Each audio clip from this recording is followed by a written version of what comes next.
So I am super excited to have Nikki with us today on the Local Business Breakthrough podcast. You're somebody that's been involved in the community, not only with your business, but also with your organization. And you're somebody that I think uniquely has been very intentional in trying to make a difference in the lives of people in our community, that it's really easy for people not to see, for those that are hidden. And so I'm excited to have you here. Thank you for having me. I'm excited to be here. So take us back to a younger Nikki who is making that decision to get into business herself. Where were you coming from? What were some of the influences or motivators that you had? I feel like just my life journey kind of led. I've never thought about being a business owner. When I was growing up, all I wanted to do was be a basketball player. Oh. I went to college, a D1 college, did my thing, and it kind of was too much of a business for me, and I just kind of fell out of love with it. What do you mean too much of a business? So, when you're young and you're playing stuff, it's play and you have a passion for it, but then it becomes work when they're paying you to do something, and you have to be there and you have to show up and you have to, I remember watching tapes at 5 a.m. trying to hold my eyes open and going to 2-a-day practices, and it just wasn't fun for me anymore. So weird. So yeah, what go do ahead. you I just want to dig a little bit more into that. What do you think was fun originally about it? I think, well, of course, I was really good at it. So obviously you're going to have fun just being good at it. I'm not a competitive person, so I don't know if that's what it was. I'm not really a team sport kind of girl. I'm kind of a loner, but I don't know. It's a great question. I never even thought of thinking about. It's just something that I was good at and I just really love doing and I get super pumped about, and I just love the sport. Was it more the practice? Was it more the games? I think it was the games. It definitely wasn't the practice. Yeah. Nobody likes running sprints, right? I did. You did? Did yeah, you? I was one of those rare ones in high school where I just, for whatever reason, loved running. Yeah. And every day in PE, we had to run 1 lap and I would run 4. Wow. Yeah.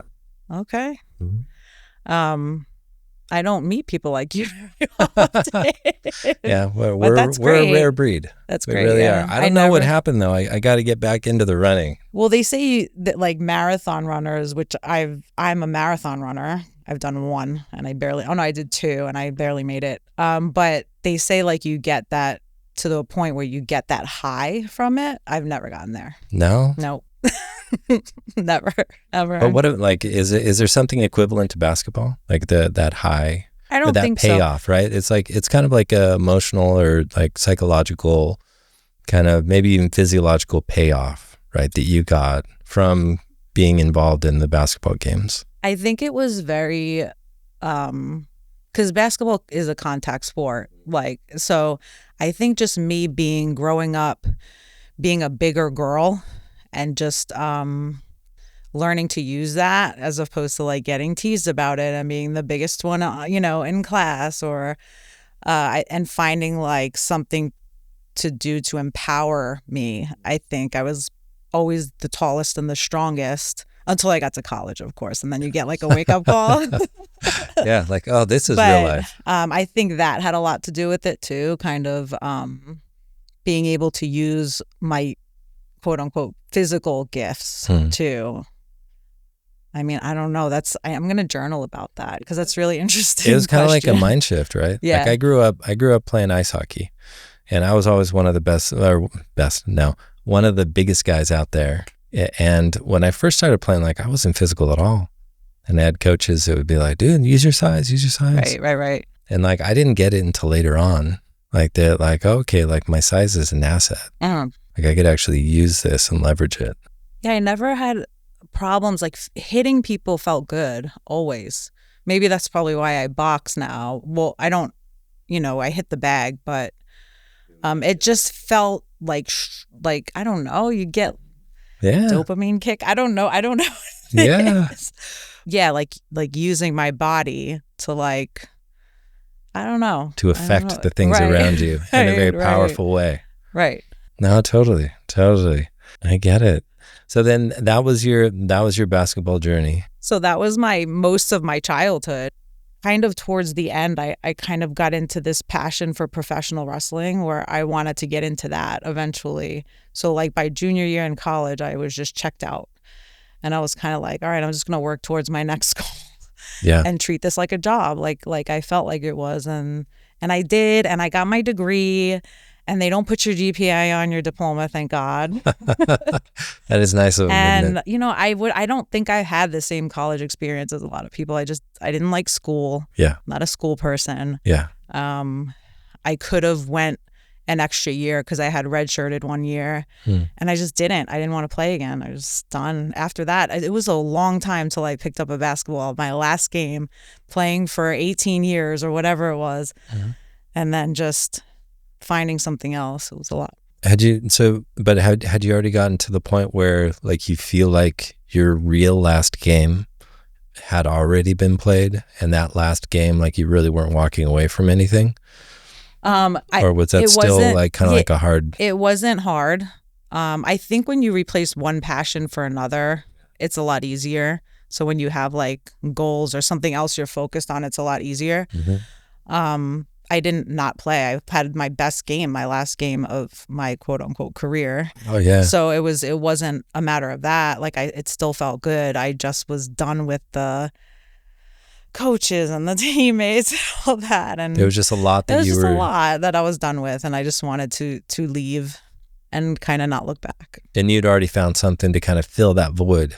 Right. That would have been left if you didn't have something. I feel like I have to be working towards something. So I was already like working towards something. You're very, very motivated. Yeah. And pick it up. So wrestling. Yeah. Wild. Yeah. So what was the... So I decided after college that I would pack my little Jetta, drive across the country because I'm from New York originally. And attend a wrestling school here in California. So I wrestled for about 13 years on the independent circuit. I traveled a lot.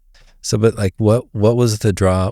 Did you come out to California for that wrestling school? For that reason, yeah. I saw it in a documentary, and then I kind of contacted some of the students, some of the instructors, super welcoming. Like I needed to leave. If you don't leave, like even living in New York City, it's like, oh, you're from a big city. Well, it's not like a small town where you're moving out of. But I feel like like I couldn't grow if I didn't move away from where I grew up. If that makes sense. Yeah. Or move away from my family and have that security blanket and all that. I just needed to go. You really needed to become your own. Right. And like find your identity. Right. Not rooted in where it is that you have been. Right. And then you have less help when you're out there. So that means you have to work harder. So it all comes down to you. Right. So what was that like? Did you have any type of support system when you moved out here? Or were you just like, nope, I'm going? Well, I kept in touch because I stayed the summer just to work and earn extra money in New York. And then I was in touch with the 2 instructors at the wrestling school because I already like signed up for it and everything. They were a WWE territory at that point. So it was like a developmental school for the Fed.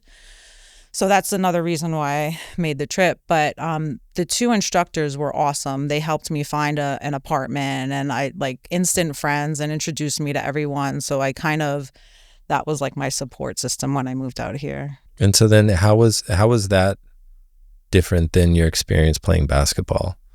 It's weird because it's almost like it's a little weird what we did, and finding like your group of weird people to be with is a lot more comfortable than just kind of like the expectations of the college student. Like you have to, get good grades, go to your classes, you have to hit all the cool parties, you have to hit all your practices, all that. But like transitioning into that environment where everyone's a little crazy, like the things you do there are a little nuts. I think I just felt more comfortable being with, So it was a bit more crazy people. It was more like your tribe. Yeah. Yeah. Like you found a place that you belonged. Right. That you fit in. And so what happened with that? So it just kind of evolved from there. I mean, I like to learn as much as I can learn and then move on. again, so at the time, this was like 22 years ago when I started, what they were looking for. And it's so funny because now I look back, I just watched this documentary on Vince McMahon and I'm like, I can't believe I wanted to fucking do that, like work for this guy. Like he's a horrible human being.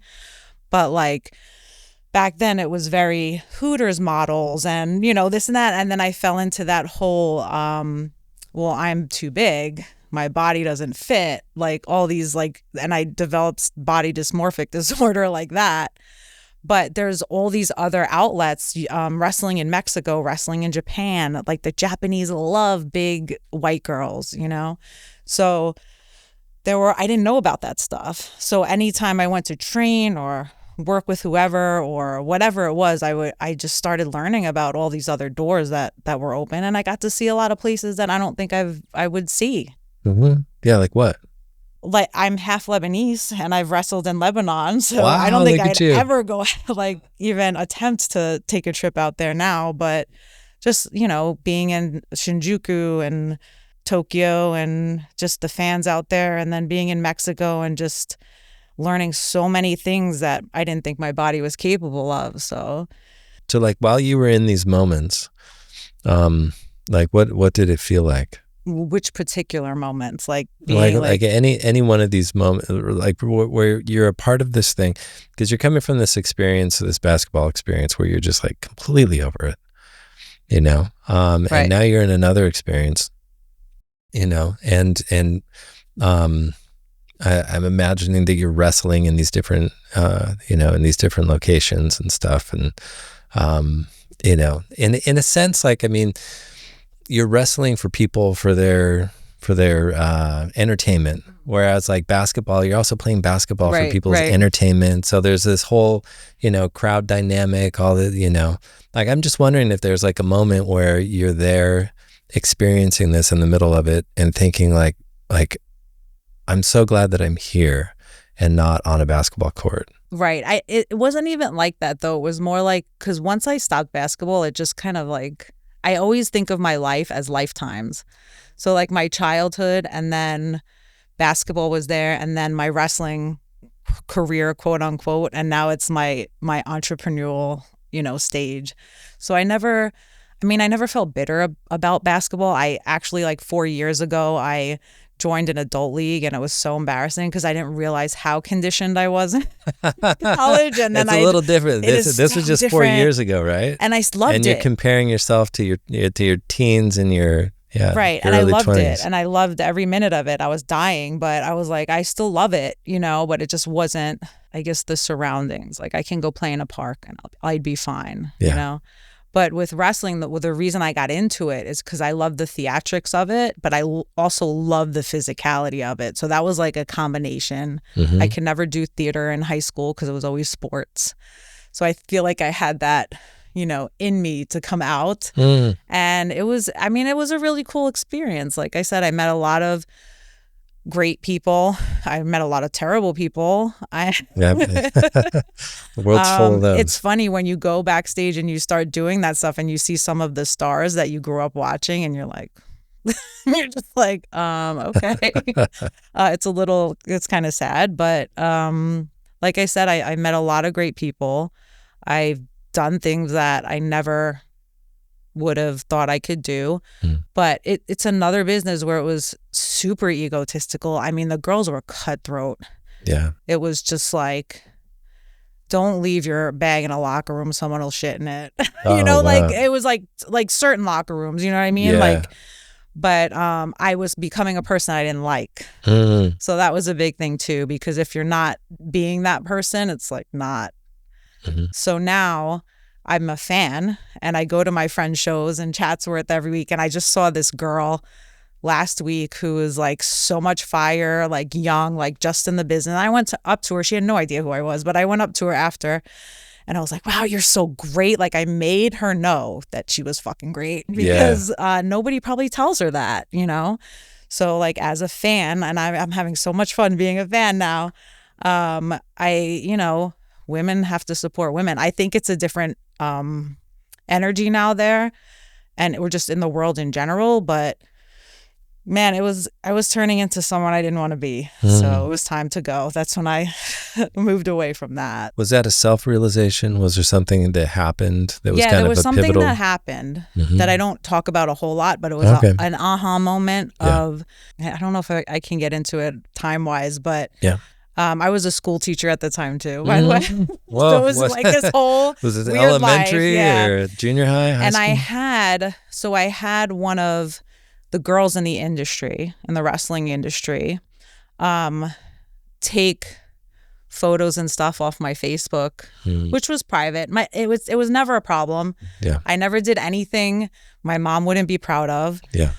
But she sent it to the superintendent of schools saying that it was a concerned parent. And she cut all this stuff out. And I didn't get fired. I had to go to teacher jail. Teacher Did you ever jail? hear of that? It doesn't exist anymore. But it's like, oh, this teacher might have done something, so I'm going to stick you here and pay you, but I can't fire you.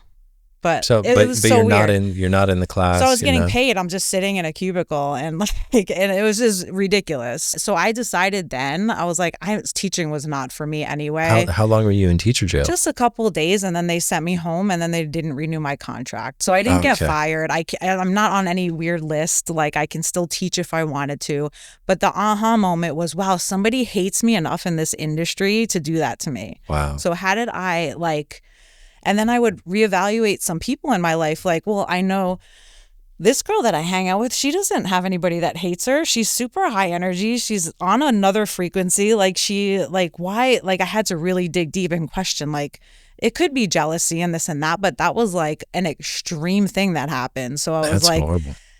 There's got to be something wrong with me, So I just, after that, I actually had my best year. I traveled the most in wrestling, and I had the most fun. And that was like when I started to dig deep and kind of separate my ego from my, intentions. And so that was my moment. There was something in that situation where it just kind of held up some form of a mirror. Yeah, right. Or kind of gave you a different perspective, and you're like, I don't want this in me, and I don't want to have a part of this. Or what am I portraying? What am I sending out there to make somebody target me like that? Yeah.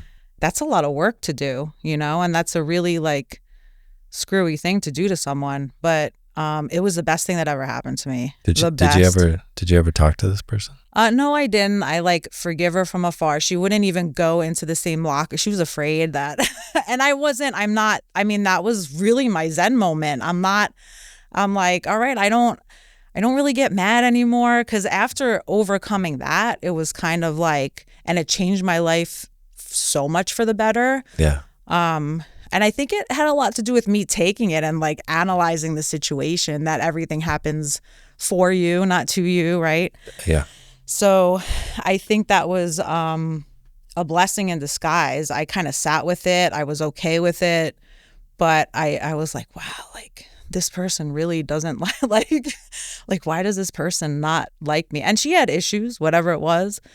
But at the end of the day, you always have to, as a business owner, you always have to be accountable. Yeah. So in life too, it's the same thing. Yeah.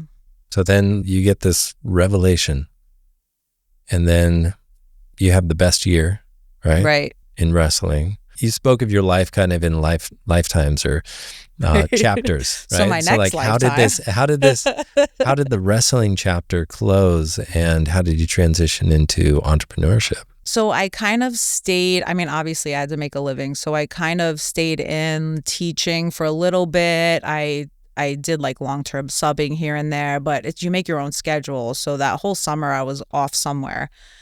So is that you're traveling subbing? Yeah. So, so you go to different schools in LA. You're all part of the same district. Right. They have private companies that kind of send you out to different places. And I didn't, wasn't the kid, I hated teaching so much. I hated my life. I hated teaching so much, but it wasn't the children, it was the administration and I'm sure it takes a special person to be a teacher, and I was not that person. They go above and beyond what the system, it's being in a hole Mm-hmm. and trying to climb out and just people throwing dirt on you. Like that's what teaching is. Like I hope like if someone's listening that had a great experience with teaching, that's great. I also taught in East LA, so that was like hard, but it was never the kids. It was always like the admin. And I'm like, how am I supposed to help people? How am I supposed to, you know, be a better person myself if I'm just like Was it like constantly, they were like tying your hands behind your back type of thing? Like I mean, you couldn't do what it is that you wanted to do? Right. Like it's like the give us an standard. example. Okay. So like being outside, I think I was like covering a class one day and watching PE, and these girls are walking like you're supposed to be running your mile, and they're walking around the track and they have lollipops in their mouth or eating chips, and the PE teacher is the one that's like selling them this shit. So so like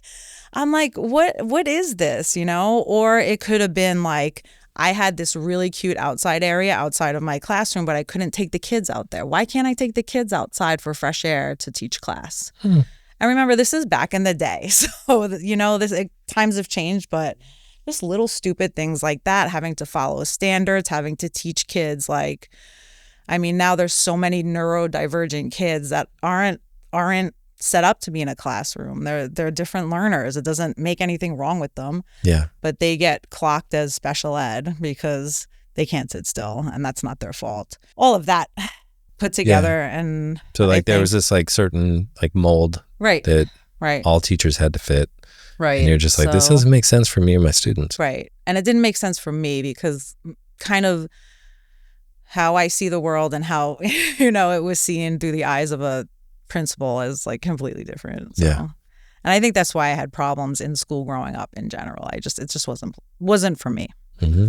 So, yeah. So then I kind of, I mean, then I wrestled up until I opened the gym. So when you, again, leaving like one passion for another. Yeah. But when you know, like you're a business owner, it's like you got to show up. Mm-hmm. So if I, you know, break my arm or leg in a match or, you know, hit my head, I can't show up. So it was either, you know, don't open a business or you got to leave this behind. So, and it was another kind of transition where I was done. Like I did what I wanted to do and it was time to move on to my next lifetime. So, but why open a business? So like, how did that get on your radar?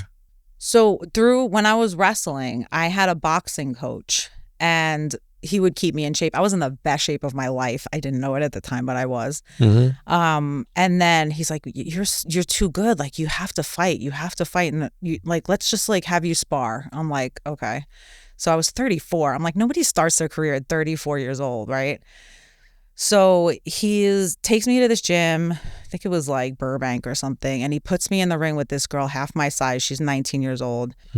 And she beat the shit out of me. Like she had 21 fights under her belt. Wow. And it was enough for me to say, I'm tired of getting hit. Like I'm too old for this. But I love the workout so much. So this franchise. Did he ever say why? Like he put you in the ring with her? I know, but I know it was just to probably break my spirit a little bit. I don't know. Was it so that he could break you and then rebuild you? I don't know, or was but it I was just too old for it.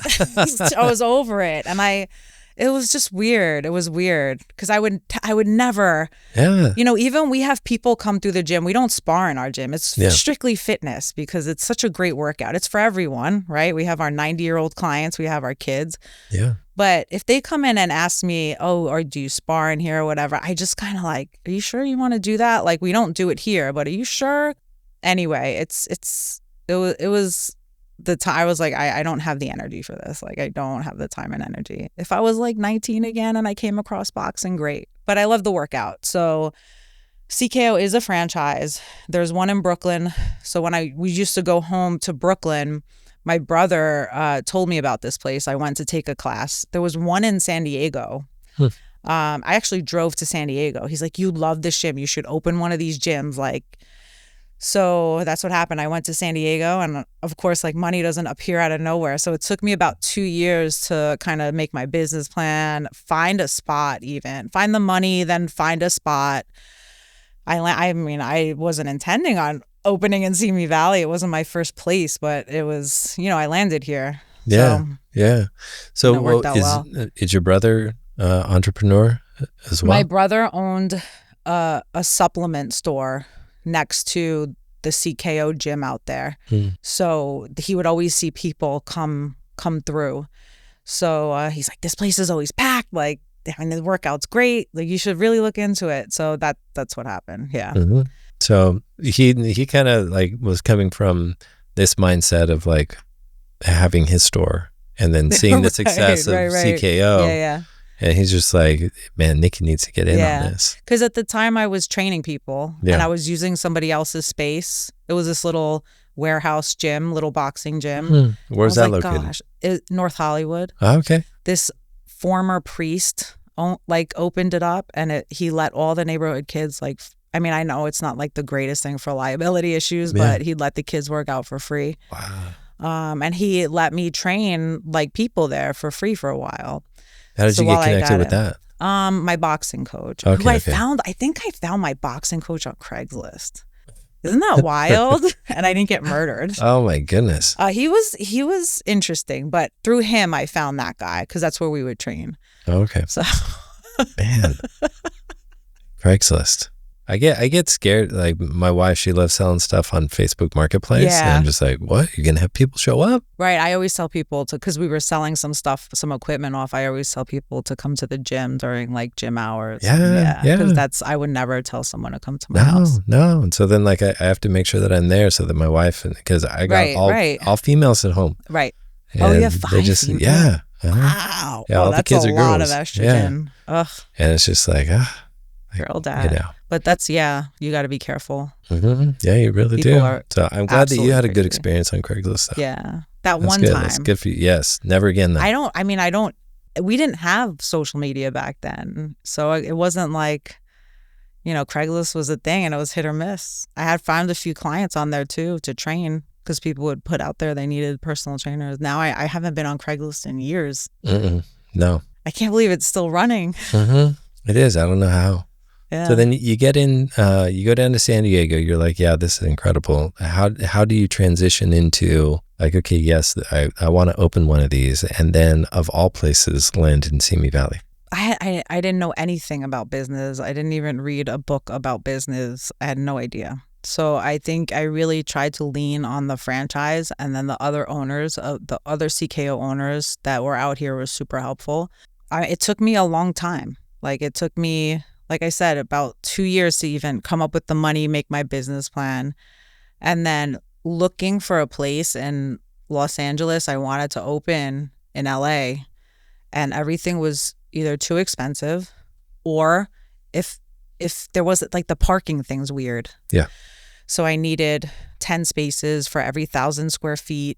It was just a lot. And I learned a lot. I remember we were negotiating a lease in Glendale, and I kept having to go to the city of Glendale to like, and it's funny. I remember like the guys that were in charge there, like, you have to do this, and I'm like, I didn't know. Like, you have to hire an engineer, you have to hire an inspector, all this stuff. That wound up falling through. And then finally, I was negotiating for maybe 3 months, and I had to do this parking survey where I sat out there and I would like count how many cars were out there. Because if I hired someone to do that, it was like 10 grand. It's like, no, I'm going to do this myself. And then it just wound up, the lady was getting so shady and she kept increasing the price, and I was just done. So I think that's when I started my commercial real estate guy was like, why don't you look into Simi Valley? I'm like, where is that? I don't know where Simi is. Simi? What's that? And it's literally, I lived in the valley, so it was like, it's 20 minutes, 15 minutes away. But but nobody drives up here. I hiked out here a few times. All right. But that was it. And then even when we came out here, it took a good 6 months. It was a long process, but I have the best landlord. He's been so great. We've been open almost 9 years. He got me through the pandemic. He's just really like pro business support. Like, I want you to stay open. Yeah. So we landed in the right spot. That's awesome. So tell me a bit about like your internal journey, right? Because like you said that you were getting into business, you didn't know much about business, if anything. And so like, where did that confidence come from? That like, okay, yeah, this is something that I could do.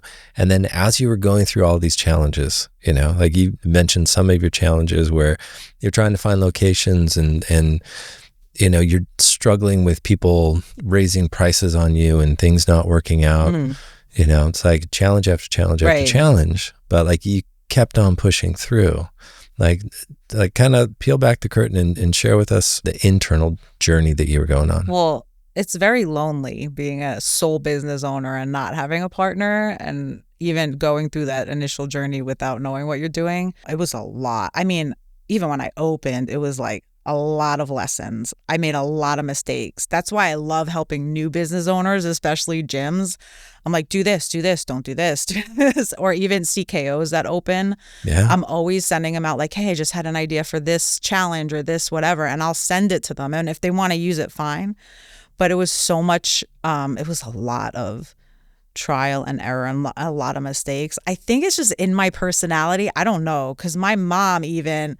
I was so stressed out during the build out with the permits and everything. She's like, are you sure you still want to do this? I'm like, what are you talking about? Like, of course. Like, what am I just going to stop because things are getting hard, Mm-hmm. And then I didn't have a plan B. Like, I wasn't going to go back to teach it. Like, what am I going to do? So kind of, you jump in with 2 feet and hope for the best, I guess. Yeah. And learn along the way. Like, make sure you're not making the same mistakes. Surround yourself with good people. Mm-hmm. And just keep plugging away, because it's all about perseverance and persistence. I think that's why businesses fail, because people are just done trying. Yeah.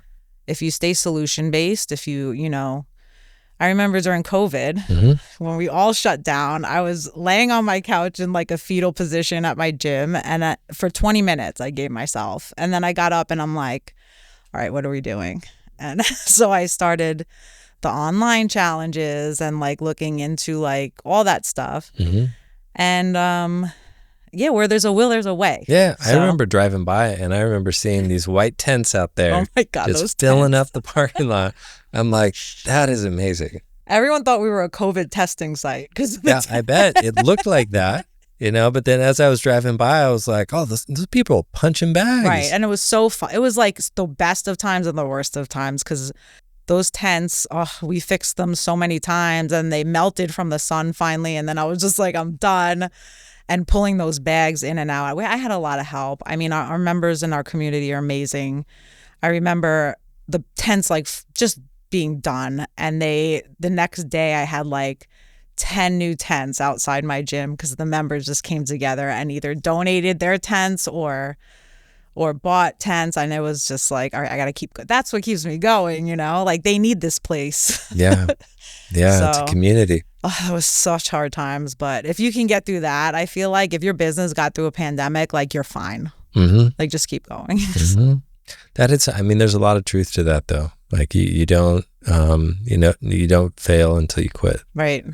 Like if you just keep on going, keep on trying to find those solutions. Like, you'll figure something out. Right. At some point, and like things will work out. We might not know how. Right. Right. It's like we can't connect all the dots on this side of the experience, but once we get through it and we look back, we're like, okay, that makes a lot of sense. And you have to act on things. You can't just kind of expect for things to happen. Yeah. So that's the pandemic. So that's my pandemic life. Where's CKO right now? How's... So this past year has been, going into 2024, I figured, I'm like, this is going to be a year of transition. We have the nonprofit. We were kind of changing things around. We got rid of, some of the toxic staff that we had during COVID. Tell me about, you don't have to go into names or anything like that, but like what? It's really important. I never had this problem up until then. We were Gabby. So Gabby is the head trainer at CKO, but we also co-founded our nonprofit, Body Brain Train. And we were volunteering for another nonprofit before we opened, where we learned a lot from. Which nonprofit? I don't know if I should say it. Oh, you don't have to. Yeah. It's just because it's not really like a nonprofit anymore. Like they're not registered. I don't want to throw them under the bus because I don't want to be that person, but they didn't align with our morals and values. Totally. So at the end of the day, we split. But you were there and you learned some stuff. Well, yeah. So the guy there, we made him one of the trainers for CKO. He's a great trainer, but he's just not a good person. So we had to kind of clean that out. And it was interesting because, when you're a trainer in a gym, you kind of build a rapport with your trainer. It doesn't matter that I'm the owner. Like maybe you go to this person's classes all the time and you build a friendship, or, because we used to do like happy hour and stuff like that. So if someone's doing this and they're like saying bad things about your gym, you know what I mean? Or I can do this better, or whatever it was, you kind of have to get rid of it, but you have to also know that there's going to be some, I don't know what to call it, but like not retaliation, that's dramatic, but just some blowback from some of the members or whoever. So I was always afraid to pull the trigger on that because I was like, oh, what's it going to be, But and I never badmouth anyone. So like I won't go in and say, he did this and he did that and you have no idea. But like the ones that kind of left with him, which was not a lot, it was less than a handful, but they have no idea. They have no idea like what he put us through and and you got to keep that quiet because then it becomes toxic and it doesn't look good. And people just want to come to the gym and work out and be happy and see their friends. And you don't want to make it that, but it was like turning into that. So you got to clean that out. So we cleaned it out. And then like I said, this year was a year of transition. I've gotten so many new members this year and I feel so like I've never felt the energy so high in the gym. And just going through, it's December now, and usually kind of like, you're here and then you kind of die in December. I mean, there's people showing up. I mean, classes are full and everyone's feeling good. And it's just like the vibration level of the gym is exactly where I want it to be at. So I'm looking forward of like my year of growth next year to really get out there and help more people. What do you think is contributing to that?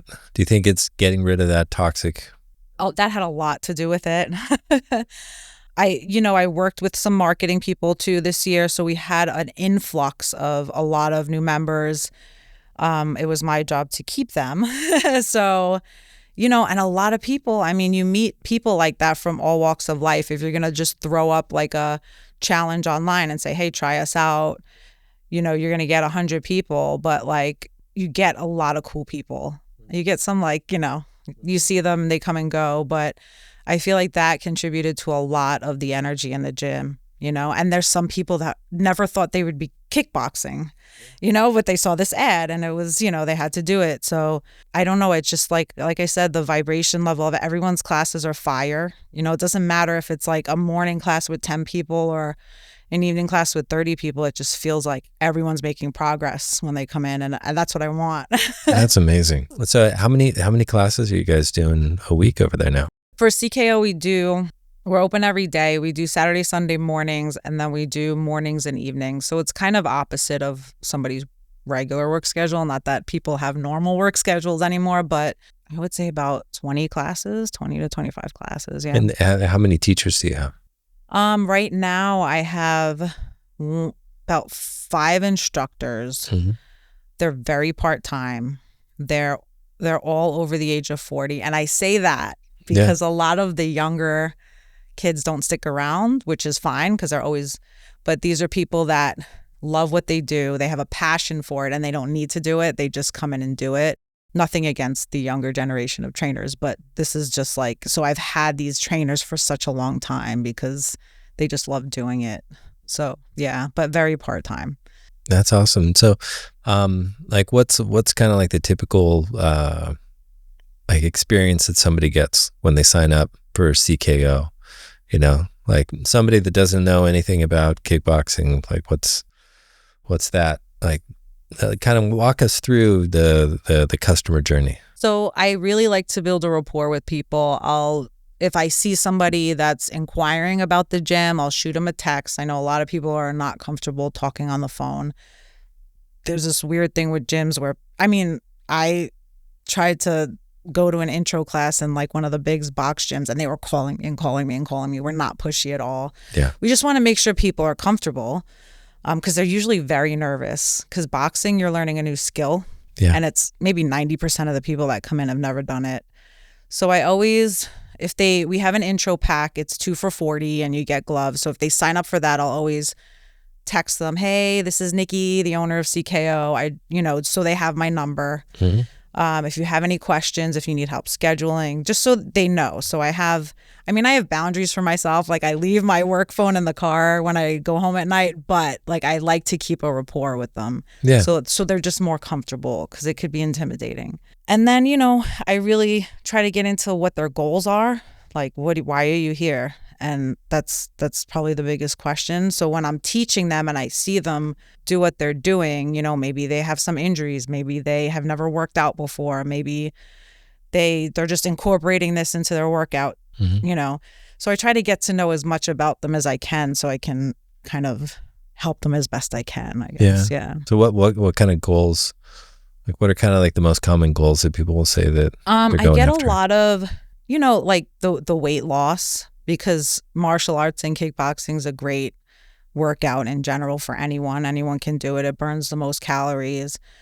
And we get a lot of, say, like middle-aged women that come in and not thinking they can do what they do, and then they just feel empowered. So it always starts out with like, oh, I want to lose weight, or, my hormones this or my hormones that. And it's like, and then it turns into like this empowering thing and cheap therapy. And, oh, I needed to come in tonight. I needed to hit something. So there's all different reasons. Instead of their husband. Right. Yeah. I always tell, if a couple comes in, I'm like, you can't hit each other. You have to hit the bag. But so there's all different reasons. So how is that for you to see that transformation for your customers to come in and kind of go through that, not knowing what they're doing, not knowing if they can do it, to all of a sudden being like, oh my goodness. It helps like to not get me frustrated at the beginning, and to remember that they're learning this new skill. But I have people that come in that don't know their left from their right. And then through 2-3 months later, they're just killing it. So I love seeing that. I love it, because like I said, it's empowering for them. They're getting good at something. Everyone likes to get good at something. And they're like working out, but they're getting to hit stuff. And, it's a completely different workout than just going into a gym that can be really intimidating and uncomfortable. Yeah, going into one of the big box gyms. Right. Where everybody's just kind of staring at each other on these crazy machines. You don't know what to do. Worried if you're doing it wrong, or, what you look like. What does a typical class look like? Like, how long is it? Like, is there... So we have 3 different types of classes. We have a regular CKO kickboxing class. So everyone gets their own heavy bag. We have 36 heavy bags. 80% of the workout is on the bag, so we're hitting. And then the rest is like push-ups, sit-ups, that kind of stuff. Then we have a Tabata hit class. So Tabata is like doing something 90% for 20 seconds and then having a 10-second rest. And for some reason, people love it. It's like intervals? It's yeah. And I learned it. I took a class at a fitness conference and I incorporated it into the heavy bag, and people love it. So I call it Tabata Tuesday, and we have it every Tuesday and they love it. And then we do a box and build. So we have weights, we have terracores, kettlebells. So we'll do half boxing and half weight training, because weight training is very important too. Yeah. So then somebody that signs up with you guys, do they get access to all of this, or do you have different membership plans, or? Right. So those are the 3 classes that we offer to everyone. We have, typical unlimited month-to-month, year contract. We do specials every now and then, kids classes. We have, it's kind of like fitness for everyone. Like I work with everyone, but that's why I like to know their goals. Like, do you need these classes? Do you need these classes? Do you need nutrition? Do you need, so we kind of try to put it all together. That's awesome. So, I mean, fitness for everyone, that kind of like brings us into body-brain training. Right? Yeah. Explain for anybody out there that doesn't know what body-brain train is, kind of explain. So body-brain train was myself and Gabby co-founded, I think it was like 2022, after working with another nonprofit that geared in towards people living with Parkinson's. And you've heard, I mean, there's so many programs out there, Rock Steady Boxing, and, like boxing in general forced intense exercise for people with Parkinson's is the thing, because, it helps with their symptoms and all that. So we started running Parkinson's classes, but then, older people would see them and be like, I can do that, and everything we do with our Parkinson's people, the seniors need. We all need it. Yeah. Box and balance, anything that has to do with stretching, flexibility, meditation, that kind of stuff.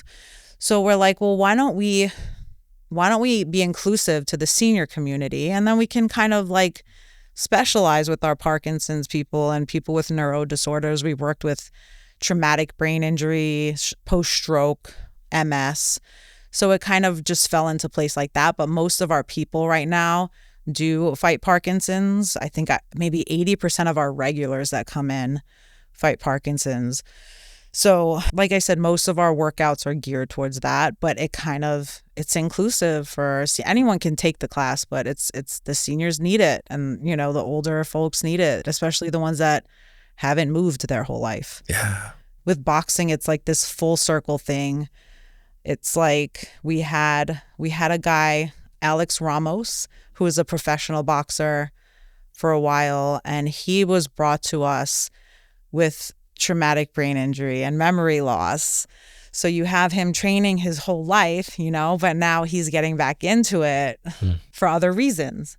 So it's just like, it's an amazing form of exercise. I don't want to say sport because it's a great sport, but we don't always use it as a sport. So yeah, it's for everyone. And it's for, gosh, like seniors will be like, I can't box, and then we have, Harvey, who's in a wheelchair and he's sitting there and he's hitting the bag, or John, who's cracking jokes and like his left side doesn't work, but we get it to work, that kind of stuff. And it's, again, same for, what I said about women. It's empowering to the seniors. It's like just knowing that, wow, I can do this. If I can do this, I can do this.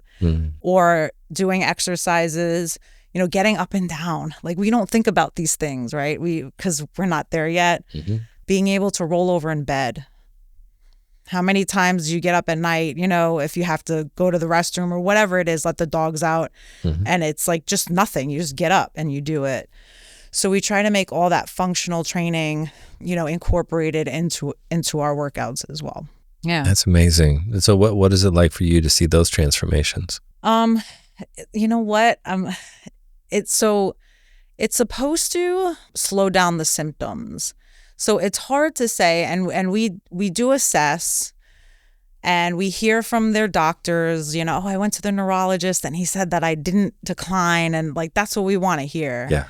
And then we have people that are, seniors that are improving or never thought they can do the things they do. We had someone with a second knee replacement who never worked out in her life, in her 80s, and recovered so much quicker because she was in our program, for that second surgery. So things like that keep us going, because it can get dark sometimes. Like, I'm not going to sugarcoat it. It can get really dark, but we do everything we can at this point, and it's not helping. So we're just going to keep doing it. Yeah. And what would you say to somebody that is, learning about that for the first time and still struggling with thinking that it's not for them or that they can't do it? For Parkinson's or for seniors or in general? Yeah, that's a huge thing. Somebody actually asked me that question yesterday, like, why do you want to do this? But it's really important to understand, and I don't understand. I try to understand. When you get diagnosed with a disease like that, you feel very alone. You feel like there's no hope, or this is just how it's going to be the rest of your life. And I think a really important part of our program too is for them to come in, first of all, see what they can do, because anyone can hit a bag, and then see that there's other people around them just like them.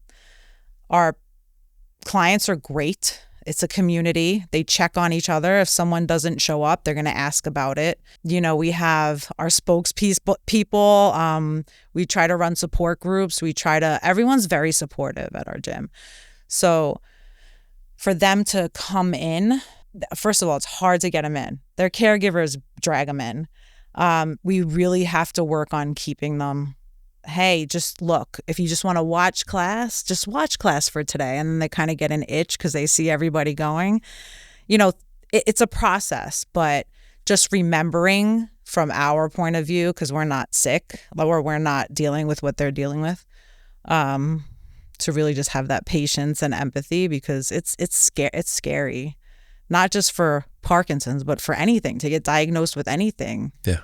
And have to come in and just kind of do these things that you're not familiar with. So I don't remember what the question was, but that's my answer. No, that's great. It's kind of like, this is they weren't expecting to be here in life. Right. Yeah, but here they are.